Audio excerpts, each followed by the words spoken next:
아멘은 했지만 아멘하기가 어려운 말씀이지 않습니까? 끔찍한 현실을 말하고 있습니다. 완전한 지혜는 주의 이름을 경외하는 것이다.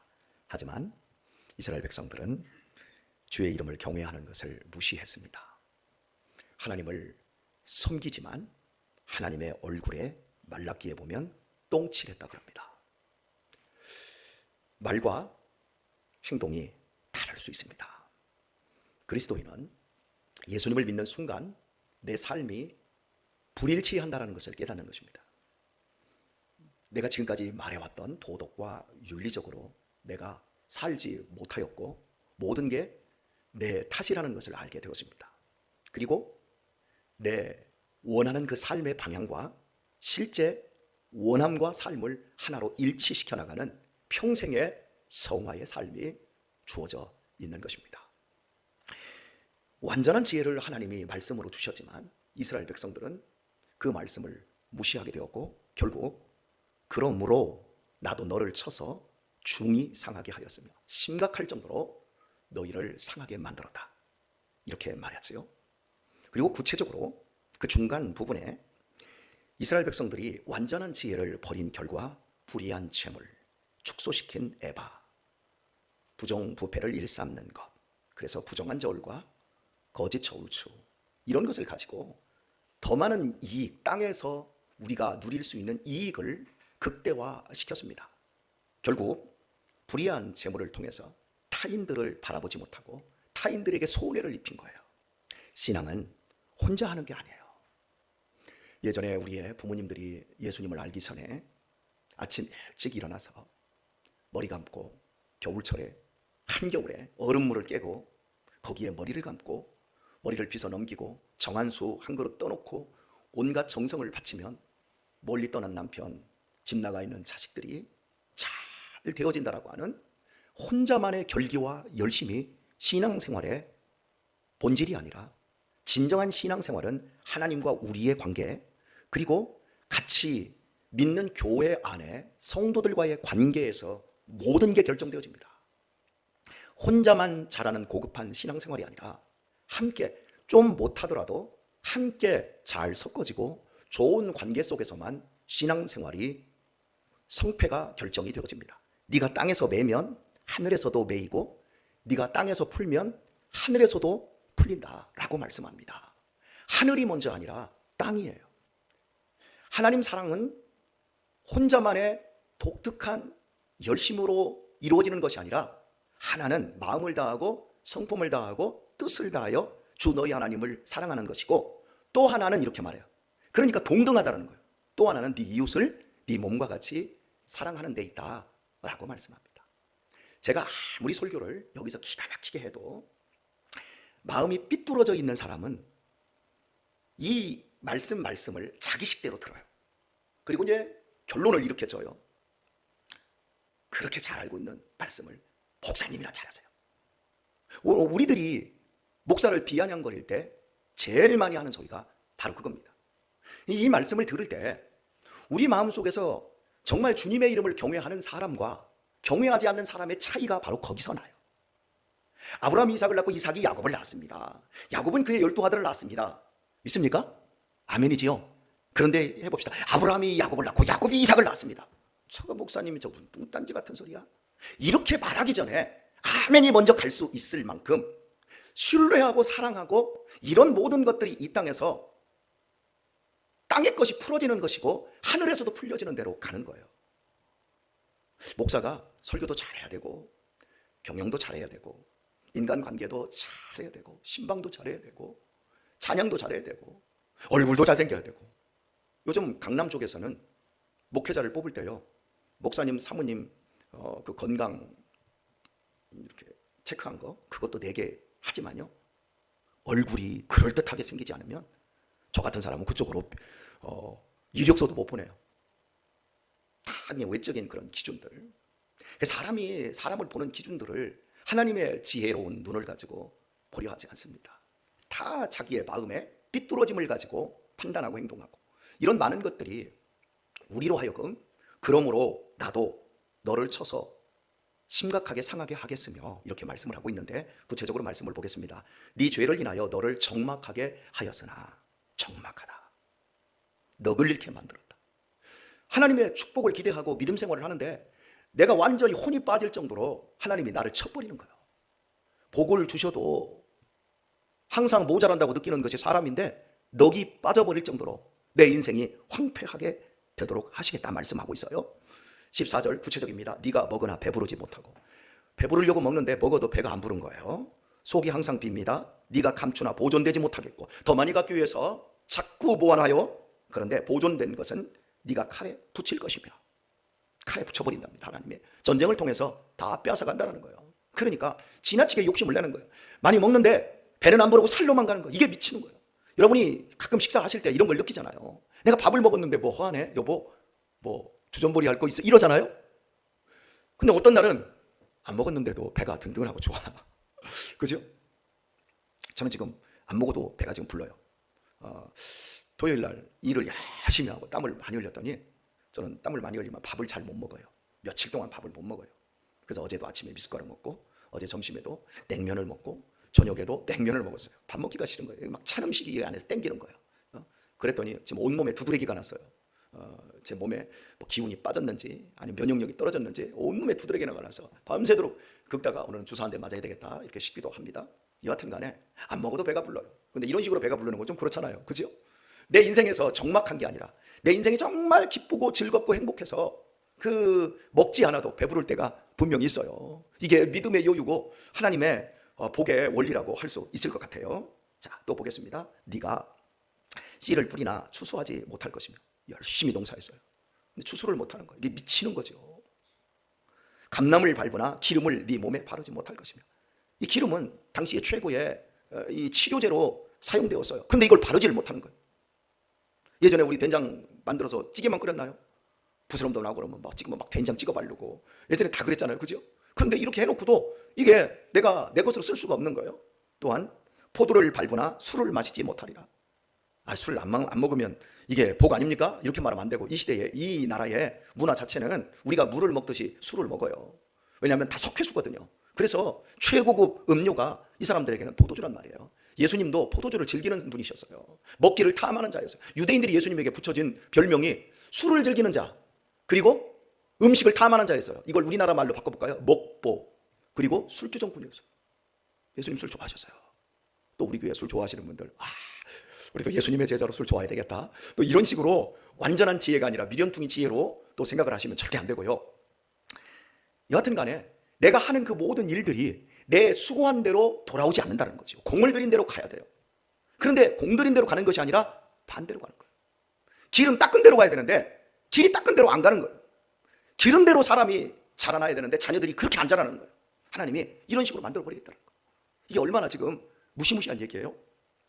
그리고 이제 16절을 보면 너희가 오므리의 율례와 아합 집의 모든 행위를 지키고 그들의 꾀를 쫓으니 이는 나로 너희를 황묵케 하며 그 거민으로 사람의 치솟거리를 만들게 하려 함이라. 너희가 내 백성의 수욕을 담당하리라. 이 치솟거리라는 건 귀가 째지는 소리를 낸다라는 의미예요. 모든 사람들에게 다 알려져서 경멸을 당하게 만들어버리겠다고 지금 말씀하고 있어요.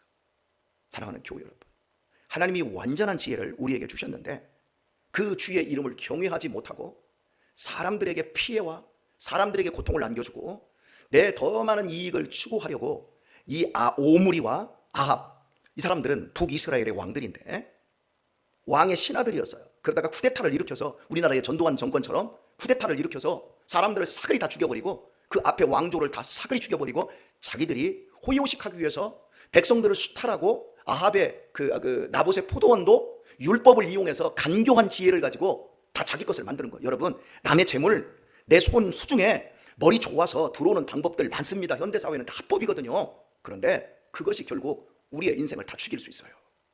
하나님은 다 보고 계세요. 하나님은 다 듣고 계세요. 우리의 마음 중심에 정말 하나님을 사랑하고 있는지, 우리 마음 중심에 뭐가 들어있는지 하나님은 다 알고 계시고, 우리를 하나님은 당신의 자녀로 불러내시고 우리로 하여금 당신을 닮게 하시기 위해서 우리를 예정하시고 우리를 택하시고 당신의 아들을 십자가에 못 박아 죽이신 거예요. 그런데 오늘 우리가 조금 더 많은 욕심을 채우기 위해서 우리의 마음대로 인생에 세상 사람들과 똑같은 오므리와 똑같은 아합 집안과 똑같은 그런 꾀를 쫓으면 결국 황무케 되어지고 사람들의 귀에 째지는 소리로 우리의 심령을 하나님이 다 긁어버리는 이러한 사태로 하나님이 이끌어 버리겠다고 말씀하고 있는 거예요. 그리고 실제로 이 본문의 말씀처럼 이스라엘 백성들은 처참할 정도로 깨지고 바벨론의 포로로 끌려가게 되어집니다. 어떻습니까? 오늘 설교가 별로 은혜스럽지 않지요. 그냥 마음이 굉장히 무겁지요. 오늘 우리가 이 말씀을 주의해서 지금 봐야 될 게, 이 말씀을 우리에게 축복으로 주고 있는 것이 아니라 매를 순하게 받고 정하신 자를 순종하라, 거기로 가고 있다는 걸 여러분 아셔야 돼요. 읽은 말씀 6장 9절을 한번 볼까요?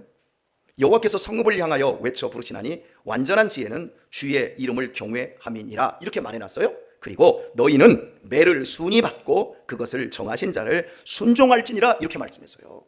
여러분 지금 혹시 내 인생에 그러므로 나도 너를 쳐서 이렇게 말씀하시는 그런 적막함과, 그리고 먹어도 배부르지 못하고, 그리고 감춰두었으나 쌓아두었으나 그것이 내 것이 되지 못하고, 내가 씨를 뿌리나 추수하지 못하고, 내가 감람을 밟으나 내 몸에 바르지 못하고, 내가 포도를 밟으나 술을 마시지 못하는 이러한 삶의 도탄과 비극이 우리 안에 있다면 우리 자신들을 한번 돌아보면서, 내가 완전한 지혜에서 멀어진 것은 아닌가, 그리고 하나님이 나에게 매를 순하게 맞으라고, 그리고 정하신 자를 더 순종하라고 내게 주시는 것이 아닌가, 우리 자신들을 돌아봐야 합니다. 내가 이렇게 안 살았는데 내 인생에 지금 삶이 이렇게 펼쳐지고 있다면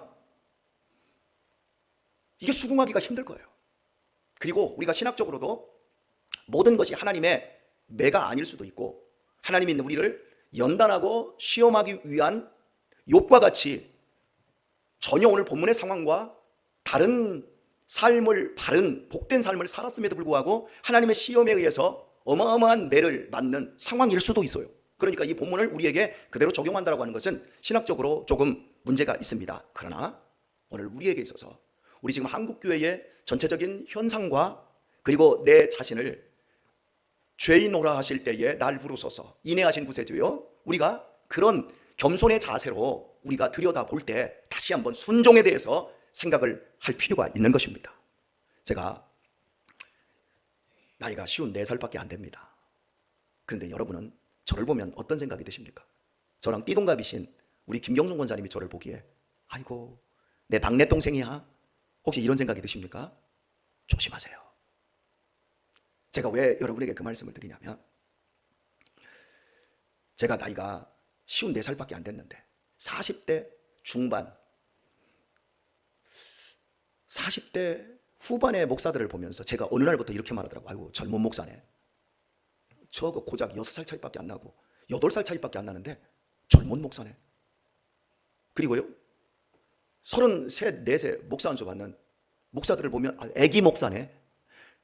맞아요, 애기 목사고 젊은 목사 맞아요. 그런데 제가 그렇게 말하는 이유는요, 니네들 아직 한참 멀었다, 이 교만이 내 속에 자리하고 있는 거예요. 깜짝 놀랐어요.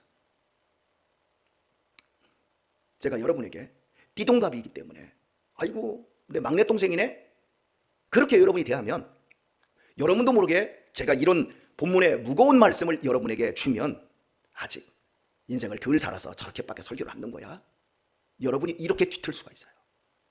여러분, 참 목사라는 자리가 여러분의 인생 속에서 땅에서 풀면 하늘에서도 풀게 하고 땅에서 매이면 하늘에서도 매이게 하는 결정적인 역할을 한다고 하는 걸 여러분이 아셔야 돼요. 왜냐하면 목사는 모두에게 하나님의 말씀을 증거하는 사람이고, 그 사람이 나이가 어리든 나이가 많든 간에 여러분이 목사를, 내 남편, 우리 최진양 권사님 죄송합니다, 밖에서 참 남편에게 존댓말을 잘해요. 집에서 존댓말 하십니까? 집에서 존댓말 해요? 훌륭하십니다. 그러면 그 침대에 올라가서도 존댓말 하세요? 애들 없을 때? 저 집은 제가 더 이상 말을 못하겠어요. 침대에서도 존댓말을 하신대. 예. 내 남편 외에 내가 가장 가까운 사람이라 할지라도, 내 남편과 같이 가까운 사람이라 할지라도, 목사에게는 여러분 이 세상에서 아무리 가까운 사람이라 할지라도 다 다 말을 놓을 수 있어요. 하지만 목사만큼은 여러분이 말을 못 놔요. 여러분이, 우리 여자분들 아버지가 있어요? 아버지하고 관계가 좋으면 아버지하고 말 놔요, 안 놔요? 놔요. 오빠하고 말 놔요, 안 놔요? 안 놔요, 절대. 그러나요? 놓잖아요. 다 말 놓고 살잖아요. 친하면 친할수록. 그런데 목사는 친해도 절대 여러분이 말을 못 놔요. 여러분이 아랫사람이 한참 동생이고 여러분의 자식이라고 합시다. 여러분의 자식이 있어요. 말을 존대하는 부모는 거의 없어요.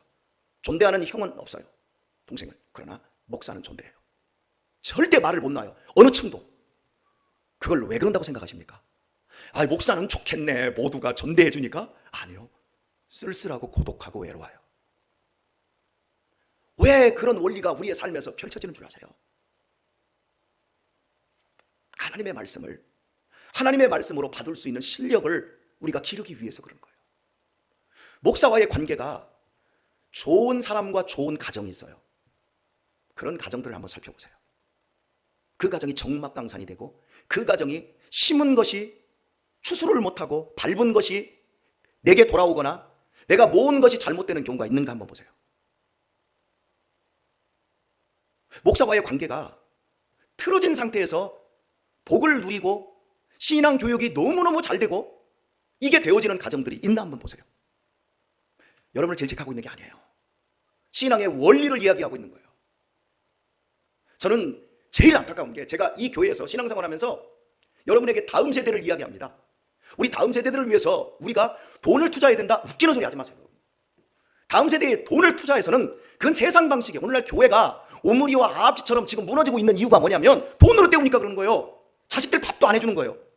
가정이 잘 되는 집은요, 집에서 부모가, 손수 엄마가 밥을 차려요. 그리고 남편은 일찌감치 퇴근해서 아이들과 함께하는 시간을 가져요. 뭘로 해요? 돈으로 안 해요. 그런데 무너지는 집의 가정들을 보면 엄마가 밥을 안 해요. 그리고 아버지도 밖에서 돈은 벌어다가 아이들 호주머니에 돈을 많이 찔러주는데 밖에서 다 돌아요. 교회에서 밥을 안 해요. 신앙 교육은 교리 교육으로 안 돼요. 인격과 도덕과 좋은 성품의 교육은 말 그대로 가르침으로 되는 게 아니야. 도둑질하지 마. 너 남의 거 욕심내지 마.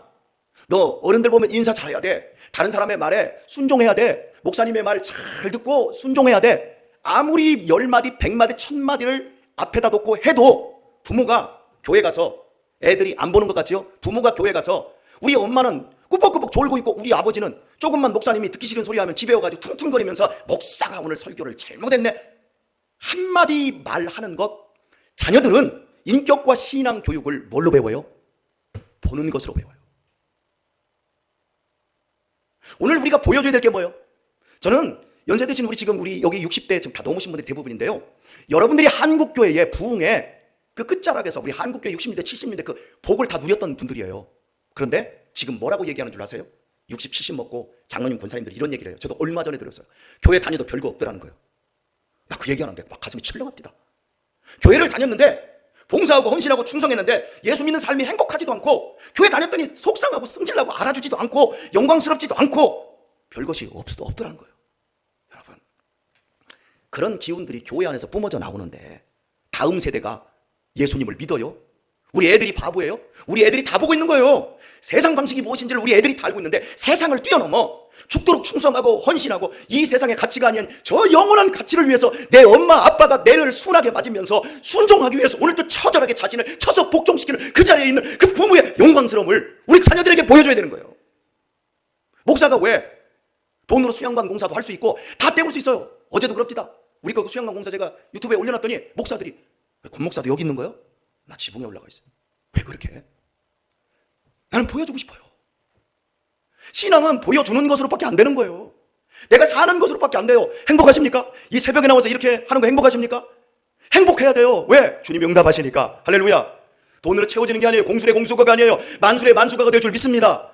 이걸 뭘로? 말로 하는 게 아니에요. 야, 기도해야 돼. 주일날 교회 가야 돼. 그게 아니라 내가 가야 돼. 교회 놀러 가지 말고 내가 가야 되고 내가 충성해야 돼. 우아한 옷 입고, 목사님 나 70만 원짜리 옷 입었어요. 오늘 어때? 괜찮아요? 이런 거 보여주러 교회 오는 게 아니라 손에다 들고 막 이 시계 반지 막 이런 거 막 목걸이 촥하고 주일날은 그 최고로 예쁜 모습으로 오는 게 아니라 몸빼 바지 하나 가지고 와서 예배는 드리더라도 밑에 내려가서 막 밥하고 땀 벌벌 흘리면서 맛있는 음식 해서 먹으세요. 우리 다음 세대 우리 아들 딸들 다 먹으세요. 엄마는 왜 저렇게 미친 짓을 하지? 그게 영광스러우니까 할렐루야. 이걸 우리가 지금 회복해야 돼요. 우리 교회가 지금 잘하고 계세요. 여러분, 지금 우리가 매를 맞을 때예요. 순하게 맞읍시다. 아셨죠? 그리고요, 순종 잘하도록 하십시다.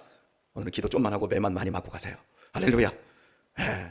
우리의 인생 속에서 정말 아름답게 되기를 축복합니다. 오늘 말씀 해줄게요. 김경숙 목사님이 어제 저한테 전화했어요.